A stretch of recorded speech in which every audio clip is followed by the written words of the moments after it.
The following video is for commentarial, analytical and critical purposes only, and is protected by Articles 17 and 107 in the United States Fair Use Code. This video is not a violation of copyright laws and is in no way any form of infringement of copyright. For more info, please visit this address to the DMCA PDF. Okay, so I know it's been about a month after this news broke out, and I'm probably a bit late to the party, but I wanted this to sort of die down a little bit before I made a video about it. And since, as someone who has actually released a single earlier in August actually, and I have talked about music I think a couple of times on this channel, I was like, I have to talk about this.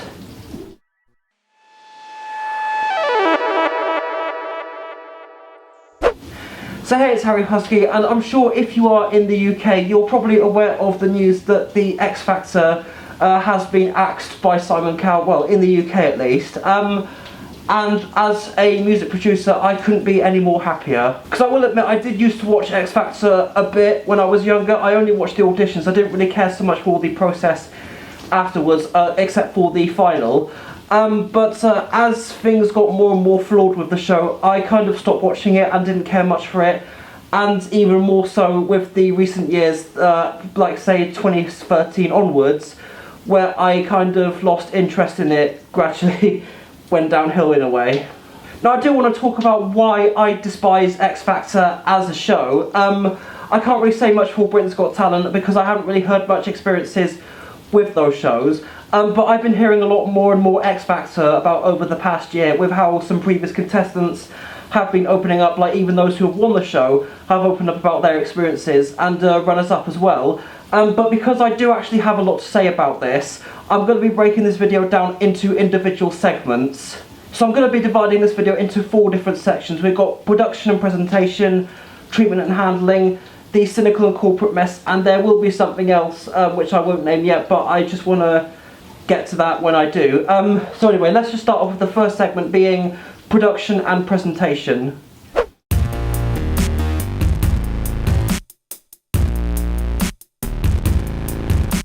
Okay, so when X Factor first started, there wasn't really much in terms of the production and presentation. It was just kind of filmed and edited how a reality show should be. You know, it's just kind of casual, not really a lot going on. I'm trying to think what else to say about it. But there wasn't really much to the editing or the presentation. That there was nothing too dramatic or fabricated, just like reality TV should be. But by the time we were reaching 2012 onwards, I think that was when we started to see a lot more production values added, and that sort of added to the lack of authenticness of the audition process. Because prior to 2012 we did see some visual effects, we did see some time lapses of the building set up, but that didn't feel too fabricated. It did feel real, and you know, with no effects added on or anything. But for me, when it got to years like 2018, like as the years got more and more onwards, we were seeing a lot of changes to how it was edited and alongside the way it was filmed as well. Because look at all of these dramatic shots from the recent years of X Factor, not just the way they are filmed, but the way they're edited in the process. A lot of that to me just doesn't feel real. It always loses the authenticness of the moment, and it just feels forced, fabricated and fake. Which is interesting because Simon Cowell said this during the X Factor in 2009. Why did I decide to do it? You know, well look, you know, this is my business, right? Yeah. I audition, and when I sat there in this little room, I didn't think it felt real anymore. It felt fake, and I like now to have a lot of feedback from the audience. I like an atmosphere, and I also think it's important that if they can turn over a crowd of however many here, 2,000 or 3,000 people, then you have to assume that they are good performers. Do you think this year some people who may not have got through before will get through because they'll vibe off that audience and vice versa? Completely. Now I feel like we're making a new show, so I'm excited, and I like doing things new. Yeah. And by the time we were at 2018, I think was where this whole thing got a lot worse. Not so much also because of the way it was edited and the way it was changed, but also the filters and the effects that they added in the audition films afterwards. Because this might just be in my eyes, but looking at this footage, just doesn't feel right to me. It's just like the colouring, the tone, the effects that they've added on afterwards. I can just tell instantly by looking at this that this is not true to the original footage, and it was not true to the original colouring at the time. And there's also a lot of other add-on effects going on that to me just loses the authenticness, and I know I use that word quite a lot of time, but it just really ruins the moment, and it just feels, it just kind of like, oh Jesus. There was also a lot of stuff that was filmed during the setup of the auditions and just the way it was edited and presented, and I was just like, I just do not care. Because take a look at this from X Factor Celebrity in 2019. Just the way it was filmed, they filmed a lot of cameras setting up, they filmed a lot of rigs being set up, a lot of production equipment being set up, and also the way it was transitioned and edited. That to me doesn't feel like a reality TV show or a talent show.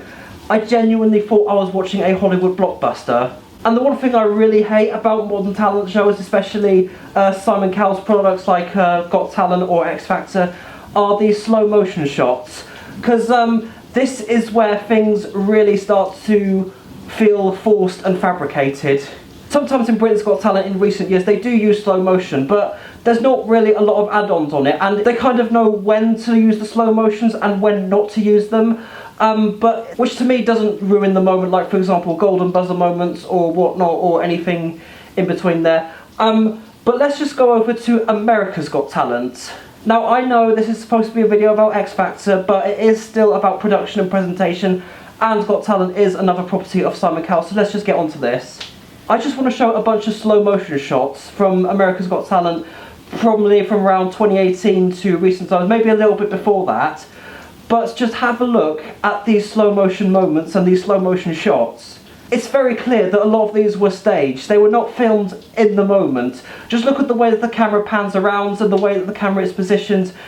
It's just, nothing about this feels real. It's very clear from the way it was filmed and the way it was edited, and also the way it was clearly staged.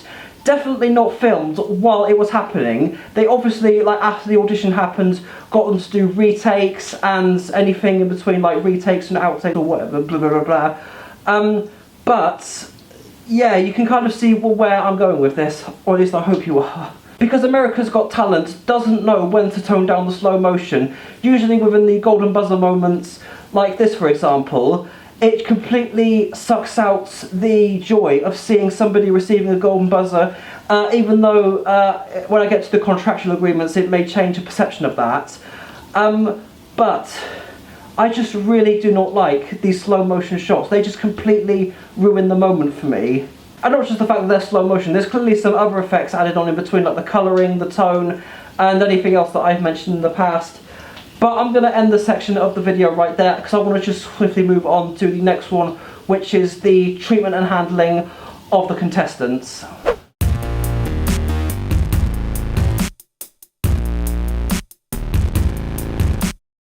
Okay, so before the video started, I may have mentioned about how contestants, whether or not they were auditionees or people who have actually done very well on the show, have opened up about their previous experiences and the treatment and handling, also how they feel that they were set up by the producers of the show. And the most notable one in this case, I'm sure that you may have heard about in the past year, is Zoe Alexander.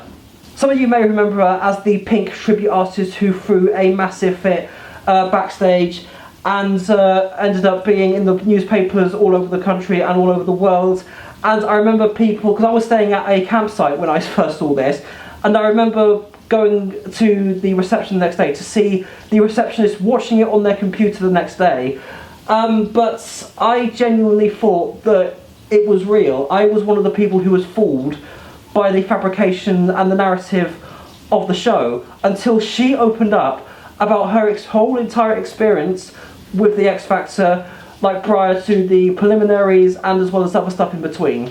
I will only go into brief bits about this, but I would recommend you watch her whole experience about the show, because she does mention every single detail and every single aspect of her experience with the X Factor, and it's also divided into two parts, so I would recommend you watch both of them so you know the disgustingness that occurred with her time and experience on X Factor. So during her audition, it was aired on TV that she did want to move away from the whole Pink tribute artist, and she wanted to do that by having a list of 5 different songs. So what the producers asked you to do is pick 5 different songs, like your top 5 of what you want to sing if you want to go on the show, and Pink wasn't even in her top 5. If I can recall correctly, her number 1 song was Jessie J Domino, and it was a list of 5 songs of her choice. Let me just illustrate by that one more time.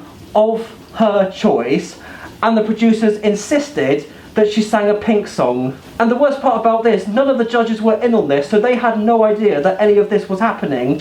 So I think Gary Barlow also opened up in an autobiography about how the producers set things up, and if I can find the article, it'll just be right here. But Gary Barlow did mention a few times about how the show was forced and fabricated, and a lot of things were set up by the producers.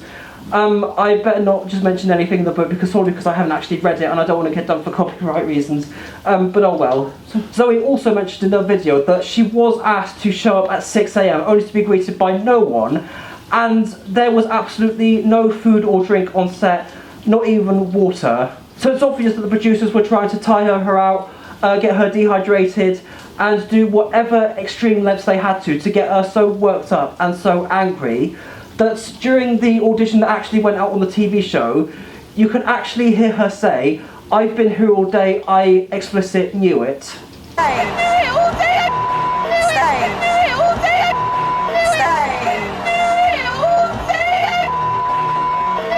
So as you can imagine, after the audition went out on the TV, it has been living hell for Zoe.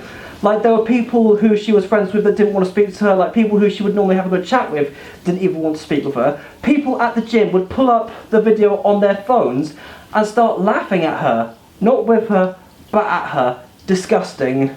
And Zoe, if you are watching this, I genuinely hope you are doing okay these days, and I wish you all the best, because I think she released a single called Fire out. So, if you can, go and support Zoe, go and buy her single, if she has got it released anywhere. Give her all the love, give her all the support she needs, because I feel like she does need it after the horrendous time and the horrendous legacy that the audition has left on her. Actually, Zoe, if you are watching this as well, hit me up, because I do actually want to collaborate with you as a producer, so I feel like we could have something going on here. But moving that aside, I want to get on to the next person who had a bad experience with X Factor. So the next person I want to get on to is Trevor Moran, who is now transitioned into Trevi. So I wasn't sure of Trevi's gender identity at the time they released the video, so I will be using they, them pronouns when talking about them regarding the video. Some of you may actually remember them from his earlier years when he was known as iTrevor. Some of you may remember him from dancing in Apple stores along with modern hip-hop songs that were #1 hits at the time, as well as Rebecca Back's Friday. Anyway, before Trevor transitioned into Trevi, they did open up about a video exposing the X Factor and the production that went on, and also the fact that when he passed out at the time, let's just have a look and just... They call me and they say, "Hey, we like you." And so I guess they found my YouTube videos and they found all my Apple Store dances and they thought it was honestly iconic. They thought it was like the best thing. "All right, Trevor, so we have your audition song." Bitch, what? Huh? You're choosing my audition song? I thought I get to choose my own. And they're like, "Oh yeah, I mean, you can choose your own, but we're gonna have you sing this too." So I'm like, okay. And they go, "We want you to sing Sexy and I Know It by LMFAO. And we want you to be the Trevor we see on YouTube. The Apple Store dancing kid, you know, who has no fears and just, you know, go crazy on stage." And in my head, I'm thinking like, are they trying to set me up for like sabotage, or are they trying to like make me look bad? I don't really know. You know, my ass half asleep in the dressing room like, "I need my 5 hours, bitch." I'm 12 years old, right? My mom gives me a 5-hour energy, I drink the whole fucking thing. So I fainted from the 5-hour energy, and somehow the producers all found out about it, and all the camera, all the crew started surrounding me. No, but for real, like I fainted and I was just shaking and just, I had some sort of like allergic reaction. I was dehydrated. I don't really know what happened, so it was all really a blur. So as I'm panicking on the floor and my mom is trying to like, you know, calm me down and giving me coconut water to hydrate me and, you know, just trying to feed me and trying to get my system back up and running, the producers, bitch, I will never forget this. Oh my God. As they're pointing the camera at us, they tell my mom and they say, "Hey, Nicole, can you look at him, like directly look down and look a little bit more concerned. And that's when she realized, she's like, are you kidding me? My son's having a 5-hour panic attack on the floor. So yada yada yada, I passed out. They made it into like a cliffhanger. I was in one episode to another. Bitch, yes, I stole the show. Hello, hi. And since then, a lot of other people have opened up about their experiences with the show. No socially people who have actually made it to the live shows in the UK. Because I think Misha B was also a victim of how the producers set up other contestants as if she was the bad guy. I'll find the full article here too, because I feel like I can't recall exactly what it was off the top of my head. But I do know that also Rebecca Ferguson, who was runner-up on the UK show in 2010, opened about abuse she received on the show. And also Alexandra Burke, who won the show in 2008, opened up about some racism that occurred from the producers. Don't believe me? Take a look at this. I got told when I first won the X Factor at 19, I got told, right, because you're black, you are going to have to work 10 times harder than a white artist because of the colour of your skin. You can't have braids, you can't have an afro, you can't have anything that basically is my identity. You have to have hair, for example, that appeals to white people so people can understand you better. I mean, I was only 19 years old. There's only so much you can understand at 19 when your life has completely changed overnight. And that was quite hard to digest. I got told to bleach my skin. And that was something I refused to do because it just is absurd to me that somebody could even remotely say to someone, bleach your skin so that you could look whiter. Still to this moment, it breaks my heart that I was told that. So now that all of that has come out, I don't feel that X Factor is even in a position to come back in the UK with the current state that it was in, unless it comes out of the hands of Simon Cowell, because actually, to come to think of it, I don't think something like that ever will happen. Because you kind of wonder why the people are open up about this now rather than earlier on while they were in the show, because legally they actually cannot say anything because of these disgusting, despicable contractual agreements, which I will explain a lot more in detail later on. But there is some stuff in the contract about how you are legitimately not allowed to tell anyone about how bad they are, and you are genuinely not allowed to take them to court if they do damages on you. There's also, actually hang on a minute, because whether or not it's X Factor or Got Talent, if it's a show that is Simon Cowell's property, there is stuff in the contract where anything that you have online, whether it be like audio visuals, videos, audio, like anything you've released on stuff like YouTube, Facebook, or any form of social media or music stores, by legal binding, they own all of your stuff that is online. And because there is a YouTube user by the name of Mess Music TV who does a lot of these videos exposing the absolutely horrendous contracts from the Got Talent or The Voice or a lot of other talent shows in between. I think he's only done Britain's Got Talent or The Voice to my knowledge. But I'd recommend you watch those videos in full so you know about how disgusting and despicable these talent show contracts really are. I'm actually curious myself to see what the X Factor UK contract actually looks like. So if there's anyone watching this who actually does have the contract, hit me up, because I do want to hear from you, but I will keep you anonymous and will protect you because I want to see what disgusting things there are in there.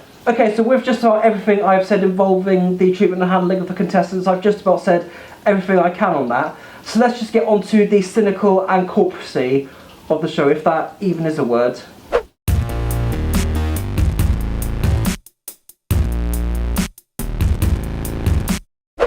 Okay, so this next part of the video is going to be talking about how much of a cynical and corporate mess the show has evolved into, because looking at it from how it looked in 2004, it didn't quite seem that way. Because when the X Factor first started in 2004, it was obvious that they were looking for a talent. This is a talent competition, a singing competition. It's about to find who is the best singer out of the bunch who you can find in the UK. It made it evident from the way it was presented. Thankfully, it was like that for quite some time. But in recent years, it made it obvious how much of a disgustingly cynical and corporate mess the show had become, most notably from Simon Cowell. Because it was very obvious during the audition process that they made it more than just a talent competition. In fact, as the years kind of went on, it slowly moved away from being a talent competition into finding about who can sell more records. The one thing I'm absolutely sick to death of Simon Cowell saying is the market or gap in the market. Because when it comes to his market, Simon Cowell is clearly out of touch with what his own audience wants. Like, take this from Britain's Got Talent, where the audience absolutely loved an audition that was so bad it was good, to the point where he just ends up walking off. The most important thing about Britain's Got Talent is listening to our audience. Seriously?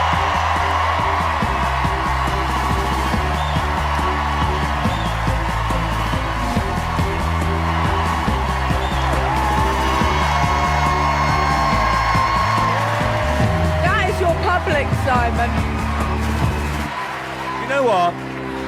I'm gonna leave it up to you.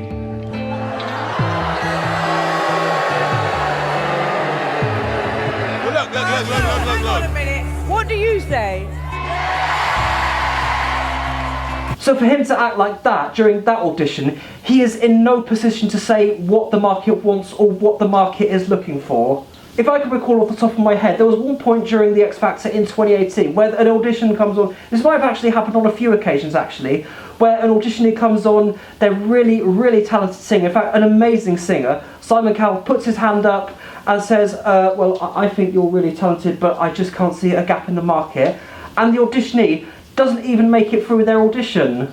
I mean, hopefully I can find the clip of where this was, but if I don't, it probably won't be at any point in the video. But if you do know of a point, if you also saw this happening during the X Factor in 2018, leave a mention in the comments and I can go and find it and probably link it in the description somewhere so I can have this backed up. Also touching up about the cynical and corporate mess was also the fact that how bad the marketing is for the winners of the show. They get very little marketing or no marketing at all. The best example I can use in this case is Ben Haynor, who won the show in 2014, and I knew nothing about his debut single Second Hand Heart with Kelly Clarkson until about, what, 2019, because there was absolutely no marketing for that. I never heard it on the radio, I never saw it advertised on TV, I didn't see it on any music TV stations, I never heard about it anywhere or any way of promoting it.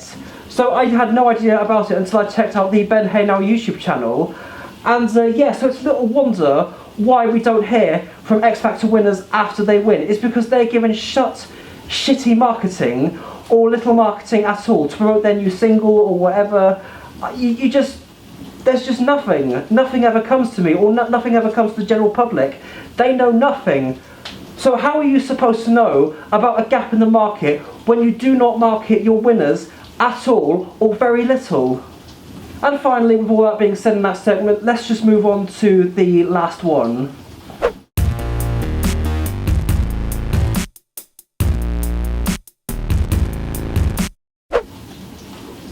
Simon Cowell. Just Simon Cowell. Simon Cowell alone was another reason as to why the X Factor needed to come to an end. Because Simon Cowell is, regardless of anyone will say about him, because people loved him because of how brutally honest he was, but he was not the man he was about, let's say, 20 or 15 years ago. He, in my eyes, has become something else. I'd say over the last 10 years, it's made it obvious that Simon Cowell has developed into a narcissist, musical tyrant who is self-centered, self-arrogant, any word that I can probably throw at him, and he doesn't care anyone else but himself, and doesn't care about how his talents feel about the process and the treatment and handling they get through the show. He doesn't care about you as a person, he doesn't care about your talent unless you can make him money. Because going back to the contractual agreements, there is also a point where if you make it through to the semi-finals, you are banned from releasing any content whatsoever without their written consent, and that's even including on social media. I don't know if that still actually applies to the contract nowadays, like for example the Britain's Got Talent 2020 contract, because we don't actually have Britain's Got Talent for 2021 because of COVID. But there's an aspect of that makes the golden buzzer feel like a prison sentence, and changes the aspect of Simon Cowell as a person. Because the only reason why Simon Cowell presses the golden buzzer is not because of that person's talent or the person's personality or even just as the person in general. The only reason why he presses that golden buzzer is because dollar signs light up in his eyes, and the fact that he sees something in you that he can milk money from you. So to put that into short term, Simon Cowell only presses the golden buzzer if he sees you as his latest cash cow or cash grab, or as a way that he can literally milk money from you. And it's very obvious how little Simon Cowell actually cares about his winning talent, because have a listen to what he said moments after Raksu won in 2017. Yeah, I also have to say something else. This doesn't get paid for by nothing. I want to say thank you to Just Eat, because they paid for this. Thank you so much, guys. Hang on. Let's just hear that again. I want to say thank you to Just Eat, because they paid for this. Fuck! I am sorry, but when you thank your sponsor for paying for the venue hire, which was Wembley Arena, because that is actually quite expensive to rent out, for paying for that fee rather than thanking your talent, very first thing, that makes you an asshole. And something else that makes Simon Cowell even more an asshole was what he said a year on during the final of X Factor in 2018. Because at the time of filming the final, Fleur East, who was runner-up on the show in 2014, was actually in the jungle in Australia for I'm a Celebrity, Get Me Out of Here. And Scarlett Moffat, who auditioned in 2017, didn't make it through to the 6 Chair Challenge, which does need to be abolished, by the way. I should mention that in a little bit of a segment, but oh well. I might make a separate video about that. But anyway, back to what I was talking about. So, when Fleur East was in the jungle for I'm a Celebrity, Simon Cowell said this to Scarlett Lee if she became runner-up. This weekend could change your life. You've already just been offered the Robbie Williams thing. I don't want you in the jungle in 2 years' time drinking worm juice. I want you either on Broadway, West End, selling records. You've got a big duet to come, Scarlett. This could change your life, babe. Like, what am I supposed to say about that? And just to finish off this segment of the video, I only ever have one word that sums up Simon Cowell. I know that Mess Music TV has already used this word to describe him, but I need to say it myself because there is only one word that I have, like Mess Music TV, that I only ever say for a select few people, or for someone who actually deserves to be called this word, and that word is, Simon Cowell, you are a cunt. Okay, so with that, I've just about said everything I can about the horrendous, cynical, corporate-filled mess that was the X Factor. Fuck the X Factor. It needed to come to an end. And thank God, a month ago, that day came. Because I cannot see more contestants being put through the shit, like for example Zoe Alexander, Rebecca Ferguson, Alexandra Burke, a few to name. But if you want to make it into music, just make cover songs on YouTube. Because it's much easier to get a record deal singing on the streets or singing songs on YouTube than it is to actually go to a talent competition. I mean, if you are going to go on a talent competition, go on The Voice UK, because from what I have gathered, is that the treatment and handling is actually a lot better on that show than X Factor ever will be. And in fact, if I was actually given the X Factor, which not that that would actually happen, but I would make so many changes for the sake of the contestants and the sake of contestant welfare. I would have so much going on backstage to keep the contestants in tip-top shape and make sure that mental health is a high priority. In fact, maybe the top priority. But that day never will come. So, with all that being said, I've said about everything I can about how the X Factor should have come to an end, and it finally did. But with all that, I've kind of made a bit of a risk on this video, but thank you so much for watching, and goodbye. Mwah.